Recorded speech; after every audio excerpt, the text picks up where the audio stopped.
স্বাগত নিউজ 24 সংবাদে আপনাদের সাথে আছি আমরা দুজন, আমি সোহাগ বক্স এবং আমি সানজিদা ইসলাম। দর্শক দেখছিলেন বিআরবি কেবলস সংবাদ শিরোনাম। এবারে পুরো খবর। এখনো দাও দাও করে চলছে করাইল বস্তি, নিয়ন্ত্রণে কাজ করছে ফায়ার সার্ভিস। আর প্রত্যক্ষদর্শীরা বলছেন বাসা বাড়ির গ্যাসের সিলিন্ডার থেকেই ঘটেছে এই অগ্নিকাণ্ডের ঘটনা। এদিকে পানি সংকটে ব্যাহত হচ্ছে নেভানোর কাজ। আগুন নিয়ন্ত্রণে কাজ করছে 19টি ইউনিট। বিস্তারিত নাইমাল জিকোর প্রতিবেদনে।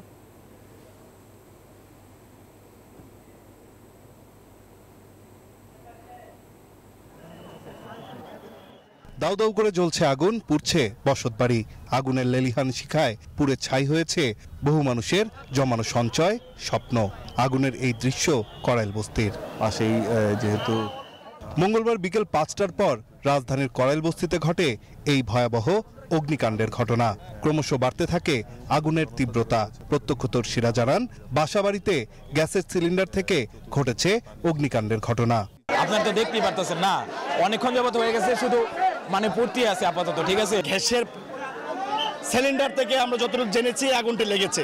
এই আগুনে কারো পুড়েছে বসতঘর, কারো ব্যবসা প্রতিষ্ঠান। সব মিলিয়ে নিঃস্ব করাইল বস্তির বহু মানুষ।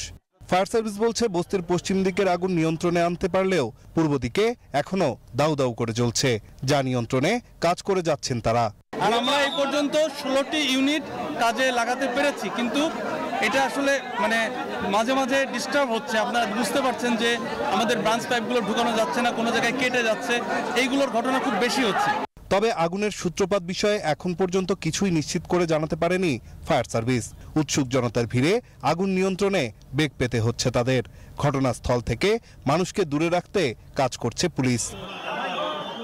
নাইম আলচিকো, নিউজ 24, ঢাকা। দর্শক, করাইল বস্তির আগুনের সবশেষ পরিস্থিতি জানাবো। সেখানে আছেন সহকর্মী জুবায়ের সানি। সানি, 5 ঘন্টার বেশি হয়ে গেল, আগুন এখনো নিয়ন্ত্রণে আসেনি। ফায়ার সার্ভিস এ বিষয়ে কি বলছে, আর নতুন কি তথ্য আছে আপনার কাছে?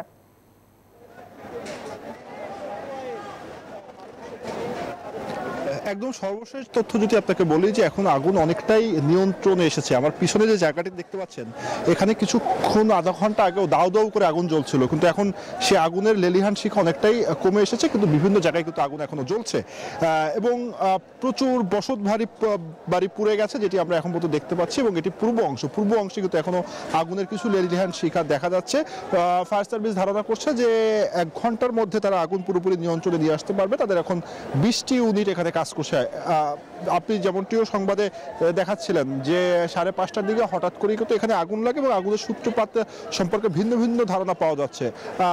অনেকেই বলছেন যে গ্যাস সিলিন্ডার বিস্ফোরণ থেকেই আগুনের সূত্রপাত, এবং একই সঙ্গে আমি যদি একটু দেখাই যে সেই আগুনে কিন্তু বৃহৎ একটি অংশ এই করাইল বস্তি পুড়ে গেছে, যেখানে কয়েকশো ঘর রয়েছে, এবং যারা এখানে ছিলেন তারা কিন্তু বেশিরভাগই তাদের জিনিসপত্র বের করতে পারেননি। প্রচুর ক্ষয়ক্ষতি হয়েছে।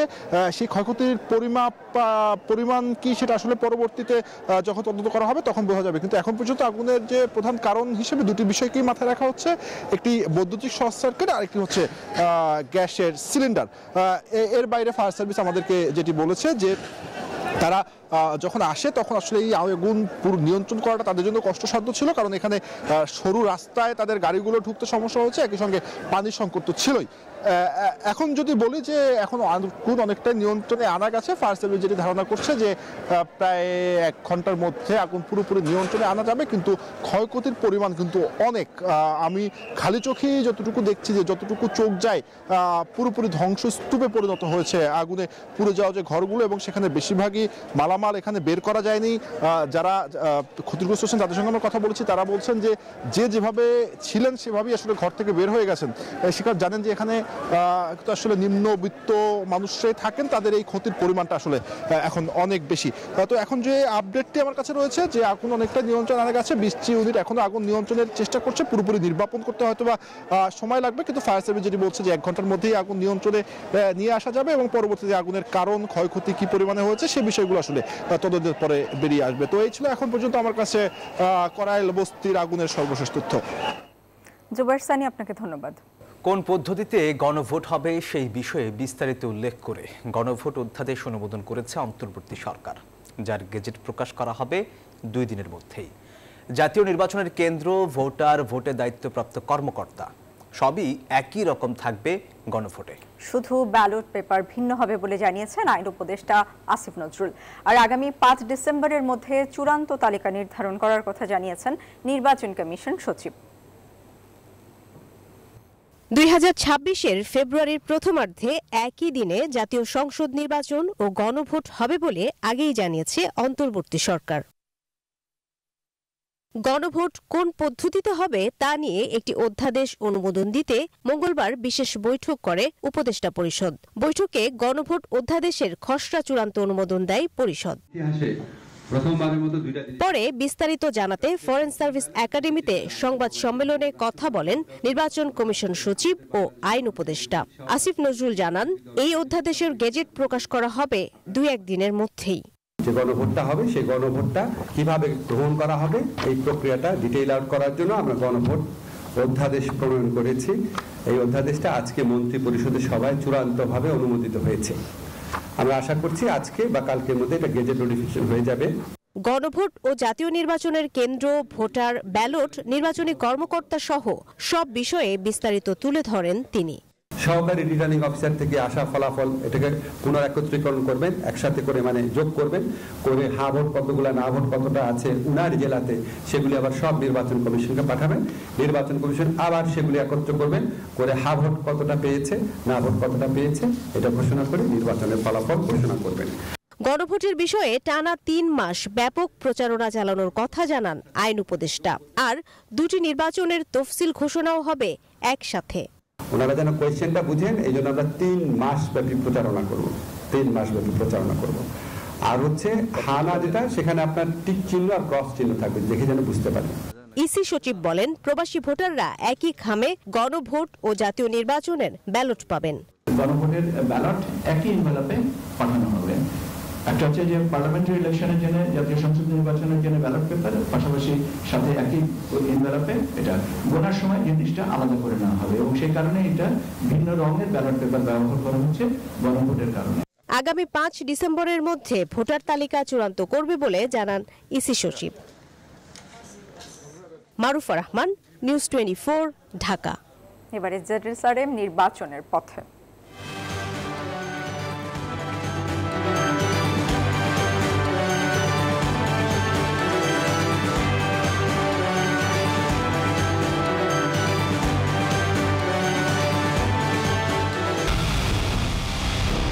পুরো দেশের মুখে হাসি ফোটাতে নিজেকে হতে হয় স্ট্রং, আর মনোবল হতে হয় স্পার্ক জিরো। জেরুসালেম 25 বছরের পথ চলায় নিরাপদে রাখার প্রত্যয়ে। ত্রয়োদশ জাতীয় সংসদ নির্বাচনে পর্যবেক্ষক সংস্থাগুলোকে রাজনীতিতে জড়িয়ে না পড়ার আহ্বান জানিয়েছেন প্রধান নির্বাচন কমিশনার এএম নাসির উদ্দিন। বলেন, পর্যবেক্ষকদের চোখ দুষ্ট হলে নির্বাচন সুষ্ঠু হবে না, আর সেজন্য পর্যবেক্ষক সংস্থাগুলোর রিপোর্ট হতে হবে স্বচ্ছ। মঙ্গলবার সকালে পর্যবেক্ষক সংস্থার সাথে সংলাপে তিনি এসব কথা বলেন। সেই সাথে অতীতের ভুল থেকে কমিশন শিক্ষা নেবে বলেও জানান তিনি। তফসিলের আগে নানা প্রস্তুতির বার্তা নিয়ে যাত্রা শুরু করেছে নির্বাচনী ট্রেন। ভোট সুষ্ঠু করতে বিভিন্ন অংশীজনের সাথে সংলাপ শুরু করেছে ইসি। তারই ধারাবাহিকতায় মঙ্গলবার শুরু হয় দেশি পর্যবেক্ষকদের সাথে সংলাপ। ৮১টি প্রতিষ্ঠানের সাথে দিনব্যাপী সংলাপ হয়। পর্যবেক্ষক সংস্থার প্রতিনিধিরা বলেন, পোস্টাল ভোট নিয়ে আরও প্রচার দরকার। তারা বলেন, ডিজিটাল মাধ্যমে মিসইনফরমেশন, ডিসইনফরমেশন ছড়াতে পারে, তাই এসব নিয়ে সতর্ক থাকতে হবে। সংসদ ও গণভোট ২ ধরনের ভোট হবে, তাই কেন্দ্রে বুথ বাড়ানোর আহ্বান তাদের। ডিজিটাল অবজারভেশনের ব্যবস্থা রাখা উচিত এআই এর অপব্যবহার নিয়ে। গণভোট নিয়ে আলাদা প্রচারণা চালাতে হবে, নয়তো নেতিবাচক প্রভাব পড়তে পারে বলে মত তাদের। পোস্টাল ভোটের একটা নতুন ইস্যু আসছে, তো এই পোস্টাল ভোট অবজারভেশন ভোটিংটা অবজারভেশন কিভাবে করা হবে, এটার ব্যাপারে ডিটেল আমাদের আরো পরিষ্কার করে আমাদের প্রশিক্ষণ করে যে কোনো ভাবে জানানো দরকার। মিস ইনফরমেশন হিসেবে আসে, ফেক নিউজ আসে বিভিন্ন ভাবে, বিভিন্ন মিডিয়ায়, এটা মানুষ কিন্তু প্রভাবিত হয়। এবার বাংলাদেশের ইতিহাসের সবচেয়ে স্বচ্ছ নির্বাচন হতে যাচ্ছে বলে জানান নির্বাচন কমিশনার মোহাম্মদ সানাউল্লাহ। আপনারা নিশ্চিত থাকেন, বাংলাদেশের ইতিহাসে সবচেয়ে স্বচ্ছ নির্বাচন হতে যাচ্ছে 2026 সালে। এই স্বচ্ছতার ব্যত্যয় যারা ঘটাবে তাদেরকে নির্বাচন কমিশন ন্যূনতম ছাড় দিবে না। সিসি বলেন, যারা নতুন পর্যবেক্ষক সংস্থা তাদের প্রয়োজনীয় প্রশিক্ষণ দিতে হবে। পর্যবেক্ষকরা যেন কোনো রাজনীতির সঙ্গে জড়িত না থাকে সে বিষয়ে সতর্ক থাকার আহ্বান তাদের। অতীতে ভুলভ্রান্তি আমাদের অনেক হয়েছে, এটা হতে পারে, নানা কারণে হতে পারে। এখান থেকে শিক্ষা নিয়ে আমরা সামনে এগুতে চাই। আপনারা যাদেরকে ইউটিলাইজ করবেন ফিল্ডে, ওরা যদি সঠিকভাবে দায়িত্বটা পালন না করে, আর এটা আপনাদের উপরে কিন্তু একটা ইউর ইমেজ উইল বি টার্নিশড, এবং এটা আমাদের কাছে ভুল মেসেজ আসবে আপনার ওরা যদি ঠিকমতো পারফর্ম না করে। এই জন্য এদেরকে গ্রুমিং করা কিন্তু আপনাদের দায়িত্ব। নির্বাচন কমিশন জানায়, ভুয়া পর্যবেক্ষক ধরতে পরিচয়পত্রে কিউআর কোড ব্যবহার করতে হবে। নির্বাচনী ব্যবস্থা সম্পর্কে অন্তরা বিশ্বাস, নিউজ 24, ঢাকা। কোনো রকম ঝামেলা ছাড়াই 26 ফেব্রুয়ারি প্রথম দিকে নির্বাচন অনুষ্ঠিত হবে বলে আশাবাদ ব্যক্ত করেছেন বিএনপি মহাসচিব মির্জা ফখরুল ইসলাম আলমগীর। দুপুর 3:30টায় ঠাকুরগাঁওয়ে জেলা আইনজীবী সমিতির হলরুমে আইনজীবীদের সাথে মতবিনিময় সভায় যোগ দিয়ে এই কথা বলেন তিনি। ইতিমধ্যে অন্তর্বর্তীকালীন সরকার নির্বাচনের সম্ভাব্য সময় ঘোষণা করেছে। আমরা অত্যন্ত আশাবাদী কোন রকম ঝামেলা ছাড়াই 26 ফেব্রুয়ারির প্রথম দিকে এবং মধ্যবর্তী সময়ে নির্বাচন অনুষ্ঠিত হবে। 47তম বিসিএস এর লিখিত পরীক্ষা পেছানো না হওয়ায় সরকারি কর্ম কমিশনের চেয়ারম্যানের অপসারণ দাবি করেছেন আন্দোলনরত পরীক্ষার্থীরা। তারা মঙ্গলবার সন্ধ্যায় যমুনা অভিমুখে যেতে ব্যারিকেড ভাঙার চেষ্টা করলে পুলিশ জলকামান আর সাউন্ড গ্রেনেড নিক্ষেপ করে ছত্রভঙ্গ করে দেয়। এই সময় বেশ কয়েকজন আহত হন। তবে সরকারি কর্ম কমিশন জানিয়েছে 47তম বিসিএস এর লিখিত পরীক্ষা নির্ধারিত সময় অনুযায়ী শুরু হবে। মঙ্গলবার সন্ধ্যায় জাস্টিস ফর 47তম বিসিএস ব্যানারে সব পরীক্ষার্থীরা যমুনা অভিমুখে যেতে ব্যারিকেড ভাঙার চেষ্টা করলে পুলিশ জলকামান ও সাউন্ড গ্রেনেড নিক্ষেপ করে তাদের ছত্রভঙ্গ করে দেয়। পুলিশের লাঠিচার্জে 5 জন প্রিলিমিনারি উত্তীর্ণ প্রার্থী আহত হন। আন্দোলনরত পরীক্ষার্থীরা জানান, আগে বিসিএস এ অংশ নেওয়া পরীক্ষার্থীরা লিখিত প্রস্তুতির জন্য 6 মাস থেকে 1 বছর সময় পেতেন, কিন্তু এবার সময় দেওয়া হয়েছে মাত্র 2 মাসেরও কম। আমরা চাইছিলাম যে যমুনায় আমাদের প্রধান উপদেষ্টা আমাদের ব্যাপারটা জানুক। এটা তো আর অনেক বড় ইস্যু না, সে জেনে সে একটা পিএসসি স্যারের কাছে অনুরোধ করুক যাতে আমাদের এটা চেঞ্জ করে দেয়। এতটুকু জাস্ট আমরা আমাদের আত্মনাট্য তার কাছে জানাইতে চাইছিলাম। এমন অযৌক্তিক সিদ্ধান্তের কারণে পিএসসি চেয়ারম্যানের অপসারণ দাবি করেছেন আন্দোলনরত পরীক্ষার্থীরা। আমাদের ভাইরা অনশন করছে কয়েকদিন, কেউ আমাদের খোঁজ খবর নেয় নাই, বারবার পুলিশ দিয়ে মাইর খাওয়ানো। তো আমাদের দাবি এখন একটাই, মোবাশ্বেরের পদত্যাগ। আর কোনো দাবি নাই। এই স্বৈরাচার পিএসসি এবং এই চেয়ারম্যানের আন্ডারে আমরা আর কোনো পরীক্ষা দিতে চাই না। সরকারি কর্ম কমিশন জানিয়েছেন, 47তম বিসিএস লিখিত পরীক্ষা পূর্ব নির্ধারিত সময় অনুযায়ী আগামী 27 নভেম্বর অনুষ্ঠিত হবে। আবির হোসেন, নিউজ 24, ঢাকা। রাজুকের প্লট বরাদ্দে দুর্নীতির অভিযোগে শেখ রেহানা সহ 17 জনের বিরুদ্ধে করা মামলার রায় আগামী 1 ডিসেম্বর। মঙ্গলবার দুপুরে ঢাকার 4র্থ বিশেষ জজ আদালত এই তারিখ ঘোষণা করেন।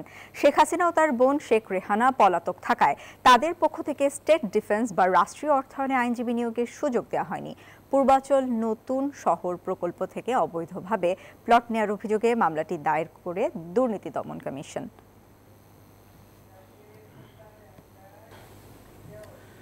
ভারতের সঙ্গে বাংলাদেশের বন্দি প্রত্যর্পণ চুক্তি সাবেক প্রধানমন্ত্রী শেখ হাসিনাকে ফিরিয়ে আনার জন্য যথেষ্ট নয়। দেশটির উপর প্রচণ্ড আন্তর্জাতিক চাপ তৈরি না হলে তারা শেখ হাসিনাকে ফিরিয়ে দেবে না, এমনটাই মনে করছেন রাজনৈতিক বিশ্লেষকরা। তারা বলছেন, এই কারণে দুই দেশের কূটনৈতিক সম্পর্কে কিছুটা প্রভাব পড়বে, তবে এর মধ্য দিয়েও ভারতের সঙ্গে বাণিজ্যিক সম্পর্ক জারি রাখা সম্ভব। শাহ আলী জয়ের রিপোর্ট। ছাত্র জনতার প্রবল আন্দোলনের মুখে গত বছর 5 আগস্ট ক্ষমতা ছেড়ে ভারতে আশ্রয় নেন তৎকালীন প্রধানমন্ত্রী শেখ হাসিনা। এর মধ্যে জুলাই আন্দোলন দমন অপরাধের এক মামলায় 17 নভেম্বর তাকে মৃত্যুদণ্ড দিয়েছে আন্তর্জাতিক অপরাধ ট্রাইব্যুনাল। শেখ হাসিনাকে ফিরিয়ে এনে দণ্ড কার্যকর করতে দিল্লিকে চিঠি দিয়েছে ঢাকা। এমন বাস্তবতায় প্রশ্ন উঠেছে, শেখ হাসিনা সহ কয়েক হাজার আওয়ামী লীগ নেতাকর্মীকে আশ্রয় দেয়া ভারত সহসাই কি তাদের ফিরিয়ে দেবে?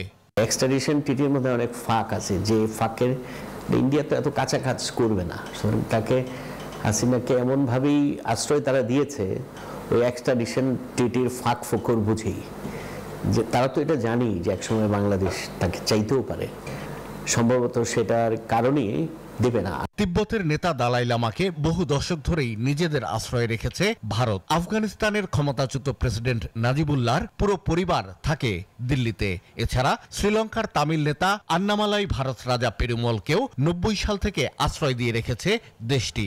এমন উদাহরণ টেনে বিশ্লেষকরা বলেন, শুধুমাত্র কূটনৈতিক তৎপরতার মাধ্যমে শেখ হাসিনাকে ফিরিয়ে আনা বাংলাদেশের জন্য দুরূহ হবে। যত বেশি দেশ ডেমোক্রেটিক যদি বলি, সেই দেশগুলো তো আরো বেশি কিন্তু এই ডিসেন্টাররা থাকে। আসলে এটা যদি মারাত্মক ইন্টারন্যাশনাল চাপে পড়ে ইন্ডিয়া, সেক্ষেত্রে ইন্ডিয়া একটা সিদ্ধান্ত নিবে, আর যদি না পড়ে আরেক রকম সিদ্ধান্ত নিতে পারে। আন্তর্জাতিক সম্পর্ক বিশেষজ্ঞরা মনে করেন, আধুনিক কূটনীতিতে দুই দেশের সম্পর্ক একটি ইস্যুতে আটকে থাকে না, তাই বাণিজ্য এবং অন্যান্য সম্পর্ক অব্যাহত থাকতে পারে ভারতের সঙ্গে। ভারতের মতো একটা দেশকে আপনি কি ধরনের চাপ দিতে পারবেন? তার সাথে তো এখন সারা পৃথিবীর কূটনীতি মানে হলো বাণিজ্য কূটনীতি। বড় বড় সব রাষ্ট্রই বাণিজ্য কূটনীতির জন্য ভারতের উপরে আমি তো মনে করি এক ধরনের নির্ভরশীলতা তৈরি আছে। ওইটা হওয়ার কারণে আমাদের সম্পর্ক কি সব ব্যাপারে খারাপ হবে? Not necessarily. আমাদেরও তো প্রচুর পলিটিক্যাল ফিগার আছে যারা ইউকেতে আছে, তার সাথে কি আমাদের ইউকেতে সম্পর্ক খারাপ হয়নি কখনো? এর আগে 1975-এ বাংলাদেশের রাজনৈতিক পট পরিবর্তনের পর 81 সাল পর্যন্ত 6 বছর শেখ হাসিনাকে নিজেদের আশ্রয়ে রেখেছিল ভারত। শাহ আলী জয়, নিউজ 24, ঢাকা। ধারাবাহিক মূল্যস্ফীতির কারণে জিনিসপত্রের দাম বেড়ে যাওয়ায় 2025 সালে দেশে দারিদ্র্যের হার 18.7% থেকে বেড়ে 21.2% হওয়ার শঙ্কা বিশ্বব্যাংকের। সংস্থাটির এক প্রতিবেদন বলছে, এখনও স্বাস্থ্য ঝুঁকি, প্রাকৃতিক দুর্যোগ কিংবা যে কোনো বিপর্যয়ে প্রায় 6,20,00,000 মানুষ দারিদ্র্য সীমার নিচে চলে যাওয়ার ঝুঁকিতে আছে। বিকেলে রাজধানীর গুলশানের একটি হোটেলে বাংলাদেশ দারিদ্র্য ও বৈষম্য বিশ্লেষণ সমৃদ্ধির পথে অগ্রযাত্রা বিষয়ক গবেষণা প্রতিবেদন প্রকাশ করে বিশ্বব্যাংক। চলতি বছর আরও 8 লাখ মানুষ বেকার হবে বলেও আশঙ্কা করা হচ্ছে। প্রতিবেদন বলছে, এই মুহূর্তে 2,10,00,000 মানুষ দারিদ্র্য সীমার নিচে বাস করছে। Households continue just to get involved in this type of jobs, they will be maybe making enough basically to meet their basic needs. In fact, between 2022 and 2025, it rose to 27% or so, and also the fact that extreme poverty also rose from around 9% or so. কাঁচামাল আমদানি নীতিমালা, জটিল কর কাঠামো সহ নানা বাধায় ওষুধ শিল্পে সম্ভাবনার পুরোটা কাজে লাগাতে পারছে না বাংলাদেশ। মঙ্গলবার বিসিসিআই আয়োজিত এক সেমিনারে ওষুধ ও স্বাস্থ্যসেবা খাতের নানা চ্যালেঞ্জ উঠে আসে। এ সময় বক্তারা বলেন, স্বাস্থ্যসেবার ব্যয় বৃদ্ধির ফলে প্রতি বছর অনেক মানুষ দারিদ্র্য সীমার নিচে নেমে যাচ্ছে।